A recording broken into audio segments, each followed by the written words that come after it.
बिस्मिल्लाहिर्रहमानिर्रहीम।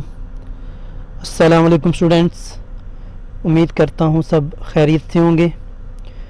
Students, final term की lecture series में मॉड्यूल नंबर 174 को डिस्कस करेंगे। ये स्टार्ट करने से पहले मैं आपको लास्ट लेक्चर का थोड़ा रिव्यू दे दूँ, क्योंकि ये उसी से लिंक करता है। लास्ट लेक्चर में हमने पढ़ा था कि रिसर्चर जो हैं आर्टिफिशियल इंटेलिजेंस में वो दो ट्रैक पे या दो मेथडोलॉजीज़ पे ज़ोर दे रहे हैं कि यानी अगर आप कोई आर्टिफिशियल इंटेलिजेंस एजेंट बनाते हैं तो वो दो मेथडोलॉजी पे काम करे, यानी वो आप के फिक्स करदा प्रोग्राम के मुताबिक भी परफॉर्म करे और ख़ुद से भी कुछ कंप्यूटेशन भी करे। ठीक है, जैसे मैंने आपको लास्ट लेक्चर में भी एग्जांपल दी थी रोबोट की।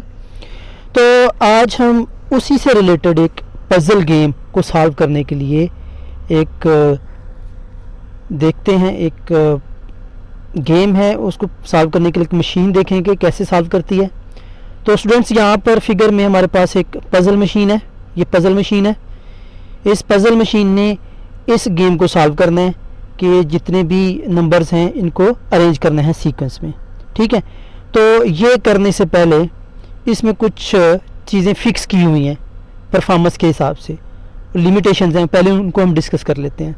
लिमिटेशंस क्या हैं कि हर बॉक्स में एक इमेज होगी जो कि नंबर पे बेस होगी 1 से 8 नंबर पर, और वेल ऑर्गेनाइज पैटर्न में होगी। यानी वेल ऑर्गेनाइज पैटर्न का मतलब है सबकी शेप सेम होगी, शेप सबकी एक जैसी होगी। ठीक है, स्क्वायर होंगी। ठीक है, bit representing brightness level of the particular pixels. अब इसमें देखें 5 जो है वो उसके बिट थोड़े ब्लैक हैं, बाकी के बिट जो हैं वो कम है। सो यानी इसके अंदर बिट स्टोर किए हुए हैं इसकी ब्राइटनेस को चेक करने के लिए। तो ये कुछ लिमिटेशंस हैं, इनका ख्याल रखना है आपने। ठीक है, अच्छा, अब ये मशीन दो मेथडोलॉजीज़ पे या दो ट्रैक पे किस तरह वर्क करेगी वो हम देखते हैं। मैंने आपको बताया था एक थ्योरेटिकल है और एक इंजीनियरिंग है। तो देखें, पहले तो ये ऑप्टिकल करैक्टर को रीड करेगी। ठीक है, ऑप्टिकल करैक्टर को रीड करेगी। ये इसकी परफॉर्मेंस होगी। क्लियर हो गया। परफॉर्मेंस होने के बाद वो उसको ज्योमेट्री को मैच करेगी। ठीक है, और फिर उस पर एनालिसिस भी करेगी। पहले तो शेप को समझेगी। क्लियर हो गया। मूवमेंट करेगी, शेप को समझेगी। शेप को समझने के बाद एनालिसिस करने के बाद उसको मूव करेगी कि एक किस पोजीशन पे होना चाहिए, दो किस पोजीशन पे होना चाहिए, तीन किस पोजीशन पे होना चाहिए। सो इसमें भी ये दो थ्योरीज पे काम कर रही है। एक इंजीनियरिंग पर्सपेक्टिव से जो कि उसके अंदर फीड किया हुआ है, दूसरा कंप्यूटेशनल पर्सपेक्टिव से कि वो कंप्यूटेशनल भी करेगी उस पर। ठीक है, कंप्यूटेशनल पर्सपेक्टिव से जब वो कंप्यूट करेगी कि ये नंबर 1 है, इसको कहाँ आना चाहिए, फिर उसको वो मूव करेगी। क्लियर हो गया। तो ये सेम एज लास्ट मॉड्यूल में हमने देखा था, उसी बेस पे ये काम करेगी। सो चलें अब इसकी रीडिंग कर लेते हैं। Puzzle solving machine image recognition. ये कैसे इमेज को रिकॉग्निशन करेगी? पहले तो pre determined position for viewing issues is understanding image. पहले तो इमेज को वो अंडरस्टैंड करेगी। The first intelligent behaviour by the machine is extraction of information through the visual medium.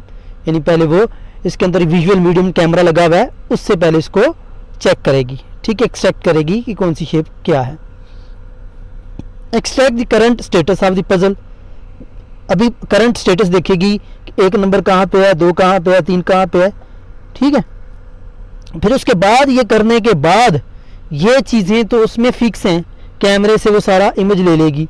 ठीक है, इमेज लेने के बाद उसका स्टेटस देखेगी। स्टेटस देखने के बाद फिर वो जब कंप्यूटेशन करेगी, यानी दूसरी थ्योरी जो कि आपने पढ़ी थी थ्योरेटिकल ट्रैकिंग के बारे में, वो सोचेगी, उस पर कंप्यूटेशन करेगी, फिर उसके बाद उसको मूव करेगी। ठीक है, approaches to recognize the image. Optical characters, style उसका देखेगी। अब कैसे रिकॉग्नाइज करेगी? स्टाइल देखेगी, साइज देखेगी, ओरिएंटेशन देखेगी और सिंबल वगैरह को रीड करेगी। Matching the geometry character rather than the exact appearance of the symbol. जब वो देखेगी कि सबके सिंबल डिफरेंट है, करैक्टर एक जैसे नहीं है, उनको रिकॉग्नाइज करेगी। ठीक है, 1 2 से डिफरेंट है। 1 जो है वर्टिकल लाइन में है, जबकि डिजिट 2 जो है वो कर्वी लाइन में है। यानी जैसे वो देखें 2 का ये कर्व बना हुआ है, सही है। और हॉरिजॉन्टल लाइन में भी है, तो यानी ये सारी चीज़ें अपने अंदर इसको कंप्यूट करेगी। इन्वॉल्व 2 स्टेप्स, वही बात फिर आगे के 2 स्टेप में ये काम करेगी। फर्स्ट स्टेप होगा extract feature from the image, उसके फीचर देखेगी। Second step compare the feature to the unknown symbol. तो पहला स्टेप इमेज प्रोसेसिंग है और दूसरा स्टेप इमेज पे एनालिसिस करने के बाद उसको परफॉर्म करने का है। होपफुली आपको समझ आएगी। थैंक यू स्टूडेंट्स, अल्लाह हाफिज़। चैनल को सब्सक्राइब ज़रूर कीजिएगा और दुआ में याद रखिए।